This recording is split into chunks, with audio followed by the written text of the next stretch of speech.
जय हिंद। स्वागत है आप सभी का आपका अपना YouTube channel STM arts classes में। तो कैसे हैं आप सब? उम्मीद करते हैं कि आप सब एकदम बढ़िया होंगे, मस्त होंगे, स्वस्थ होंगे और अपने पढ़ाई में व्यस्त होंगे। तो दोस्तों, जैसे कि आप सबको मालूम होगा कि आपके एग्जाम बोर्ड में बहुत ही कम समय बचा है, ठीक है ना। और आप सबका ऑब्जेक्टिव कंप्लीट हो गया है, ठीक है ना। ऑब्जेक्टिव तो आप सबका भी कंप्लीट हो गया होगा, ऑब्जेक्टिव में किसी को कोई दिक्कत भी नहीं होगा। लेकिन रही बात अब सब्जेक्टिव की, तो आज की इस क्लास में हम सब्जेक्टिव को लेकर आए हैं, जिसका आप सभी को बेसब्री से इंतजार था। आप सभी का बार बार कमेंट आ रहा था कि सर आपने ऑब्जेक्टिव तो करा दिया, पर सब्जेक्टिव कब लेकर आएंगे। तो दोस्तों, आज आप सबका अब इंतजार खत्म हो जाएगा। आज हम लेकर आ गए हैं विषय जियोग्राफी, जिसको भूगोल बोलते हैं हिंदी में, उसी का सब्जेक्टिव प्रश्न, ठीक है ना। जितने सारे चैप्टर है जियोग्राफी में, जितने सभी चैप्टर है, उन सभी चैप्टरों में से निचोड़ कर महत्वपूर्ण सब्जेक्टिव प्रश्न को लेकर आ गए हैं, जिससे बाहर एक भी प्रश्न देखने को नहीं मिलेगा, ठीक है। और आपको बता दें कि ज्योग्राफी में कुल 20 चैप्टर है। 20 चैप्टर में अगर 20-20 को सब्जेक्टिव निकालते हैं, तब भी 150-200 सब्जेक्टिव हो जाता है। तो उतना भी हम लोग सब्जेक्टिव देंगे नहीं, उतना भी सब्जेक्टिव नहीं देंगे। बस मात्र कुछ ही सब्जेक्टिव देंगे, जिससे आपका पूरा सब्जेक्टिव कंप्लीट हो जाएगा, ठीक है ना। उससे बाहर एक भी सब्जेक्टिव देखने को नहीं मिलेगा। तो चलिए हम अपने क्लास को और बढ़ते हैं, जिसका आप सभी को बेसब्री से इंतजार था, ठीक है ना। और हाँ, यहाँ पे बता देते हैं कि आपको केवल इसका क्वेश्चन मिलेगा, सब्जेक्टिव केवल क्वेश्चन मिलेगा। उत्तर कहाँ से मिलेगा? तो आज के इस क्लास में हम केवल क्वेश्चन देंगे। उत्तर के लिए आपको थोड़ी सी मेहनत करनी होगी। अगर आप खुद से उसका उत्तर ढूंढ कर लिख सकते हैं, याद कर सकते हैं, तो कीजिएगा, ठीक है ना, कोशिश कीजिएगा। अगर नहीं, अगर आप हमारे ऊपर डिपेंड है, तो आप लोग कमेंट बॉक्स में बताइएगा, कमेंट कीजिएगा कि सर आप ही उत्तर दीजिए, तो हम आपका उसका सुंदर सुंदर उत्तर अपने हाथों से लिखकर, ठीक है ना, प्रोवाइड कर देंगे। तो चलिए हम देखते हैं कि कौन सारे वो सब्जेक्टिव प्रश्न हैं जो आपके बिहार बोर्ड के लिए अति महत्वपूर्ण प्रश्न है। देखते हैं, और आप लोग कॉपी पेन लेकर बैठ जाइए और सभी प्रश्नों को अच्छे से नोट कर लीजिए, लिख लीजिए सभी प्रश्नों को, और देखिए आप लोग अपने से उसका उत्तर लिखिए, ठीक है ना। और देखते हैं अपने प्रश्न को कौन कौन से वो प्रश्न है। चलिए देखते हैं यहाँ पर कौन कौन से प्रश्न है। सबसे पहले आप लोग इसको समझ जाइए, ज्योग्राफी जो है इसके बारे में कुछ समझ जाइए, जो मुख्य बातें हैं, ठीक है ना, अच्छे से समझ लीजिए। इसमें मुख्य बातें क्या है कि 100 नंबर का आता है ज्योग्राफी, ठीक है ना, 100 नंबर, जिसमें से 70 नंबर का आपको एग्जाम देना पड़ता है और 30 नंबर आपका प्रैक्टिकल होता है। अच्छे से पहले इसको समझ जाइए, उसके बाद हमको अच्छे से समझाते हैं। 70 नंबर का आपको एग्जाम देना पड़ता है, 30 नंबर का प्रैक्टिकल होता है, ठीक है ना। 70 नंबर में 35 नंबर का ऑब्जेक्टिव और 35 नंबर का सब्जेक्टिव होता है। तो ऑब्जेक्टिव तो लगभग सबका कंप्लीट हो ही गया होगा, क्यों? क्योंकि ऑब्जेक्टिव में 70 पूछता है और बनाना कितना है, तो 35 ही बनाना है। तो ये तो बहुत आसान है, ठीक है ना। लेकिन सब्जेक्टिव में कुल 35 यहाँ पर, ठीक है ना। सब्जेक्टिव में दो तरह के प्रश्न पूछे जाते हैं, दो तरह के। एक होता है शॉर्ट क्वेश्चन, लघु उत्तरीय प्रश्न। दूसरा होता है, एक होता है शॉर्ट क्वेश्चन, ठीक है ना, ध्यान से दीजिए यहाँ पे। एक शॉर्ट क्वेश्चन, दूसरा लॉन्ग क्वेश्चन। शॉर्ट क्वेश्चन पूछता है 20 और लॉन्ग क्वेश्चन पूछता है 6, ठीक है ना। शॉर्ट क्वेश्चन में कुल 10 बनाना होता है, कितना? 10। और लॉन्ग क्वेश्चन में कुल 3 बनाना होता है। तो 10 गुना यहाँ पर 2 नंबर पूछता है, तो 20 नंबर क्या हो गया, ठीक है ना, 20 नंबर क्या हो गया। और यहाँ पे होता है 5-5 नंबर का, तो 15 नंबर यह हो गया। तो 15 नंबर यहाँ पे और 20 नंबर यहाँ पे, कुल मिलाकर 35 नंबर आपका सब्जेक्टिव भी कंप्लीट है, ठीक है ना। जितने सभी प्रश्न देंगे आपको उसको अच्छे से उसका उत्तर ढूंढ के लिख लेना है और अच्छे से कंठस्थ रूप से उसको रख लेना है, ठीक है ना। तो चलिए हम लोग देखते हैं वो कौन सारे सब्जेक्टिव प्रश्न हैं जो आपके बिहार बोर्ड एग्जाम में देखने को मिलेगा। यहाँ पे हम 40 लघु उत्तरीय प्रश्न देंगे, ठीक है ना। कितने? 40 लघु उत्तरीय प्रश्न, अर्थात शॉर्ट प्रश्न, जिसमें से आपके बिहार बोर्ड में 20 पूछेगा और आपको कितने बनाना है? मात्र 10 ही बनाना है। तो चलिए आप लोग कॉपी पेन लेकर बैठ जाइए और सभी प्रश्नों को लाइन बाय लाइन अपने कॉपी में नोट कीजिए, फिर उसके बाद उसका उत्तर लिखिएगा। देखिए आपको अपना पहला प्रश्न दिख रहा होगा, ठीक है ना। पहला प्रश्न क्या है? पहला प्रश्न है कि आधारभूत भूगोल को परिभाषित कीजिए। बहुत ही इंपॉर्टेंट प्रश्न है। मानव भूगोल को परिभाषित कीजिए, ठीक है ना। मानव भूगोल क्या है? तो कुमारी सैंपल जी क्या कहती है जी कि मानव भूगोल जो है वह अस्थायी पृथ्वी और परिवर्तनशील मानव के क्या है, परिवर्तनशील मानव के विश्लेषित संबंधों का अध्ययन मानव भूगोल कहलाता है। मतलब विडाल बलास भी इस पर कुछ अपना उपदेश दिया है, मानव भूगोल का परिभाषा दिया है कि नहीं। रेटजेल भी उनका अलग परिभाषा है, हमारी सैंपल का भी अलग परिभाषा है। तो इनमें से कोई एक परिभाषा याद कर लेना है, उसको लिख देना है, ठीक है ना। जो भी आपको अच्छा लगे उसको लिख देना है। अगर आप लोग चाहते हैं कि इस सभी प्रश्नों का उत्तर हम खुद दें आपको, तो आप कमेंट बॉक्स में कमेंट कीजिएगा। तो पहला प्रश्न क्या है? मानव भूगोल को परिभाषित कीजिए। बहुत ही निचोड़ का प्रश्न लाए हैं, ठीक है ना। 100 प्रश्न नहीं देने वाले हैं, मात्र 40 प्रश्न ऑब्जेक्टिव में शॉर्ट प्रश्न और 10 प्रश्न लॉन्ग होगा। तो पहला प्रश्न क्या है? मानव भूगोल को परिभाषित कीजिए। दूसरा साक्षरता दर को परिभाषित कीजिए। तीसरा है आधारभूत उद्योग को परिभाषित कीजिए। इन सभी प्रश्नों को अच्छे से नोट कर लीजिए और अच्छे से लिख लीजिए, ठीक है ना। अगला प्रश्न क्या है? अगला प्रश्न है बायोगैस क्या है? ध्यान दीजिएगा, अगला प्रश्न क्या है, अच्छे से नोट कर लीजिए। बायोगैस क्या है? फिर सामूहिक कृषि से आप क्या समझते हैं? मेट्रो रेलवे क्या है? ये जितने सारे प्रश्न हैं अपने कॉपी में नोट कर लीजिए। गारंटी है पूरा कि यहाँ से प्रश्न आपके 10 अवश्य रहेंगे। मात्र 10 ही बनाना है। 40 प्रश्न दिए हैं, कितने? 40 प्रश्न, आपको मात्र 10 ही बनाना है। तो 100% गारंटी है कि 10 प्रश्न यहाँ से अवश्य रहेगा। आप लोग बस इतना ही करना है कि उत्तर ढूंढ कर इस पर लिख लेना है, अच्छे से याद कर लेना है। अगर आपको उत्तर नहीं मिलता है तो कमेंट बॉक्स में बताना है कि सर आप इसका उत्तर दीजिए। चलिए, तो यहाँ पे 6 प्रश्न हो गए। अगले प्रश्न बात करते हैं। 7 नंबर प्रश्न है कि सतत पोषणीयता विकास क्या है? सतत पोषणीय विकास क्या है? 7 नंबर प्रश्न है। 8 नंबर प्रश्न है कि मुक्त व्यापार क्या है? ठीक है, अच्छे से इसको नोट करते चलिए। 9 नंबर प्रश्न क्या है कि पेट्रो रसायन उद्योग आधार क्या है? पेट्रो रसायन उद्योग का आधार क्या है? बहुत इंपॉर्टेंट, वेरी वेरी इंपॉर्टेंट प्रश्न है। 10वां प्रश्न है कि औद्योगिक बस्ती से आप क्या समझते हैं। इतना समझ लीजिए कि जितने सारे प्रश्न हैं ना, आपके मॉडल पेपर, क्वेश्चन बैंक, उसके बाद आपका किताब, मतलब इतनी जगहों से गेस करके निकाला गया है कि यहाँ से प्रश्न आने का बनता है तो बनता ही है, एकदम एक भी प्रश्न इससे बाहर देखने को नहीं मिलेगा। चलिए अगला प्रश्न है, 11वां प्रश्न है, मानवतावाद क्या है। बहुत इंपॉर्टेंट प्रश्न है, मानवतावाद क्या है। नेक्स्ट प्रश्न है, बाह्य श्रुतिकरण क्या है। वेरी वेरी इंपॉर्टेंट प्रश्न है, बाह्य श्रुतिकरण क्या है। जीवन निर्वाह कृषि की व्याख्या करें।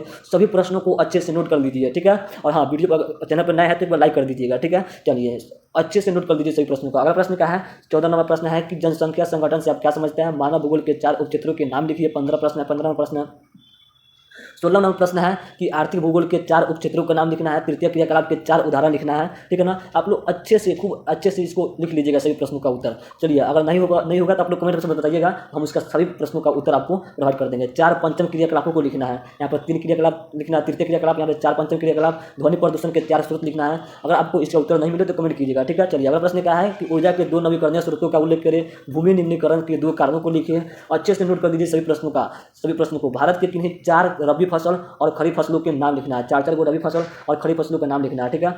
अगला प्रश्न क्या है, 23 नंबर प्रश्न है कि सवारी पतन क्या है। कोई 2 उदाहरण लिखना है। 24 नंबर प्रश्न है कि भारत के 4 प्रमुख नाभिकीय ऊर्जा या परमाणु ऊर्जा, इन दोनों एक नाम है, नाभिकीय ऊर्जा कहिए या फिर परमाणु ऊर्जा पूछिए, उसके 2 क्या लिखना है। यहाँ पे कितना, 4 केंद्रों या फिर राज्यों के नाम लिखना है। मतलब भारत में कुल कितने नाभिकीय ऊर्जा है जी, तो कुल 7 है, ठीक है ना। 7 राज्य में है, कितने राज्य में है, 7 राज्यों में 7 है। तो उन 7 राज्यों के नाम लिख देना है और केंद्रों के नाम लिख देना है। यहाँ पे कोई एक ही पूछेगा, ठीक है ना। यहाँ पे या तो केवल उसका केंद्र पूछेगा या तो केवल राज्य पूछेगा, ठीक है ना। यहाँ पे 2 ना पूछ 4 ना पूछ कर 2 भी पूछ सकता है, तो आप लोग 4 लिख लीजिएगा। अगला क्या है, अश्मांग क्या है। बहुत इंपॉर्टेंट प्रश्न है, अश्मांग क्या है, वेरी वेरी इंपॉर्टेंट प्रश्न है। 26 नंबर प्रश्न है कि जल संरक्षण के लिए किन्हीं 4 विधियों का सुझाव देना है कि जल को कैसे बचा सकते हैं। 4 को विधि लिख देना है। भारत के 2 चाय और 2 कॉफी उत्पादन करने वाले राज्यों के नाम लिखना है। बहुत इंपॉर्टेंट प्रश्न है, इसको अच्छे से नोट करके, बहुत ही इजी प्रश्न, ये जो प्रश्न है बार बार देखने को मिलता है। अगला प्रश्न क्या है कि सड़क परिवहन के कोई 2 समस्या का उल्लेख कर देना है।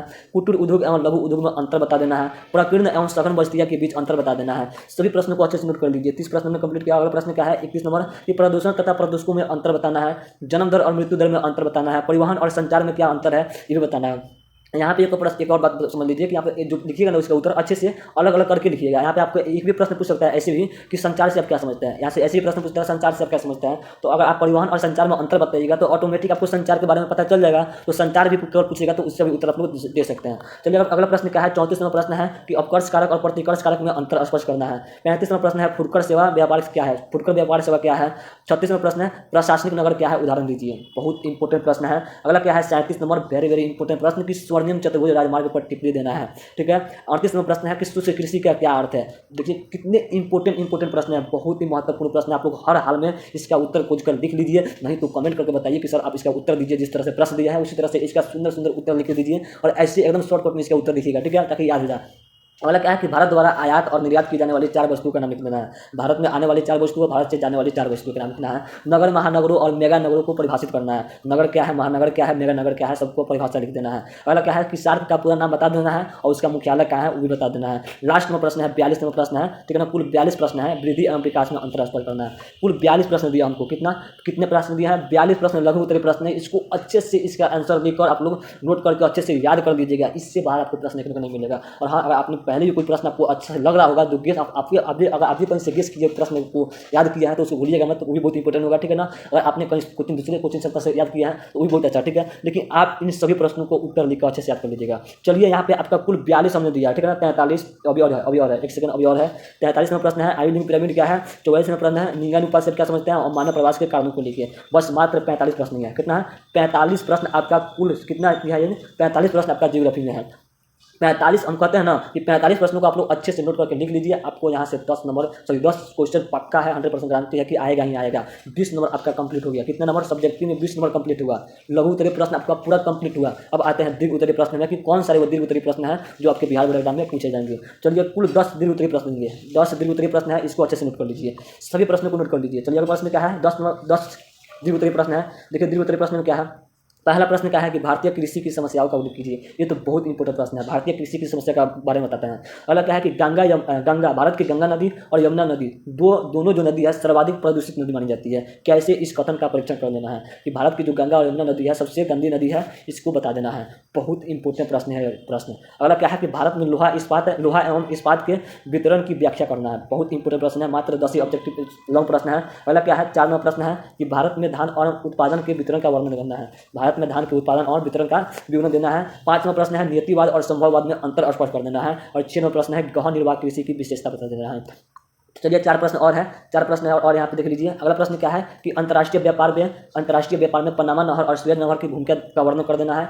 8 नंबर प्रश्न है कि कच्चे माल के आधार पर उद्योगों का वर्गीकरण प्रस्तुत करना है। 9 नंबर प्रश्न है कि भारत में पेट्रोलियम उत्पादन एवं वितरण का विवरण देना है। 10 नंबर प्रश्न है कि मानचित्र पर बनाइए और निम्नलिखित को प्रदर्शित कीजिए। आप सबको मालूम होना चाहिए कि जो एग्जाम में जो ज्योग्राफी का एग्जाम होता है उसमें 5 नंबर का केवल मानचित्र प्रश्न पूछता है। भारत का नक्शा बना देना है और उस पर दर्शा देना है। 5 को चीज़ दे देगा, जैसे 5 को कोई राज्य दे देगा, कुछ भी दे देगा। जैसे यहाँ पे देख लीजिए कुल 15 हमने दिया है, ठीक है ना, 15 दिया है। इन 15 को अच्छे से भारत का मैप बना लीजिएगा और उस पर दर्शा कर नोट कर दीजिएगा कि कौन सी जगह कहाँ पर है, ठीक है ना। जैसे विंध्य पर्वत है वो भारत के किस बिंदु पर है, सतपुरा पर्वत है वो कहाँ पे है, जयपुर जो है कहाँ पर है, यमुना नदी है वो कहाँ पर है। इसको अच्छे से भारत में नक्शा बनाकर नोट करके याद कर लीजिएगा। और यहाँ से कोई भी 5 दे देगा, मान लीजिए ये दे सकता है, ये दे सकता है, या 5 को कोई दे देगा, आपको अच्छे से छाप देना है, ठीक है ना। तो चलिए आपका कुल 10 सब्जेक्टिव, ठीक है ना, कितना 10 सब्जेक्टिव कुल 20 लघु उत्तरीय, ठीक है ना, जिसको बोलते हैं हम लोग शॉर्ट क्वेश्चन। 20 शॉर्ट क्वेश्चन और 10 लघु उत्तरीय, 10 लॉन्ग क्वेश्चन। 10 लॉन्ग क्वेश्चन का झंझट खत्म हुआ। 10 नहीं, कितना पूछता है जी, 10 तो नहीं पूछता है, मात्र 6 पूछता है। तो हमको उम्मीद नहीं, पूरा विश्वास के साथ कहते हैं कि अगर आपने इतना कंप्लीट कर लिया तो 50 में 50%, 50 में 50 नहीं, 35 तो पूछता है ना, तो 35 में 35 आपका पक्का है, सब्जेक्टिव कंप्लीट हो जाएगा, किसी के रोकने से नहीं रुकाएगा, ठीक है ना। बस आपको इसका उत्तर लिख लेना है, अच्छे से याद कर लेना है, ठीक है। अगर आपको इसका उत्तर चाहिए कि नहीं सर आप ही दीजिए, तो आप लोग कमेंट बॉक्स में कमेंट करके बताइएगा, तो हम आपको उत्तर प्रोवाइड करेंगे उस हिसाब से, ठीक है। और इस ढंग से, इतने बेहतर ढंग से आपको उत्तर देंगे कि आप सोचते रह जाइएगा, ठीक है ना, इतने आसान भाषा में। तो अगर आप लोग को ये जो क्लास अच्छी लगी है तो अपने दोस्तों के पास भी शेयर कर दीजिए। जितने सारे आपके भाई बहन दोस्त है जो भी है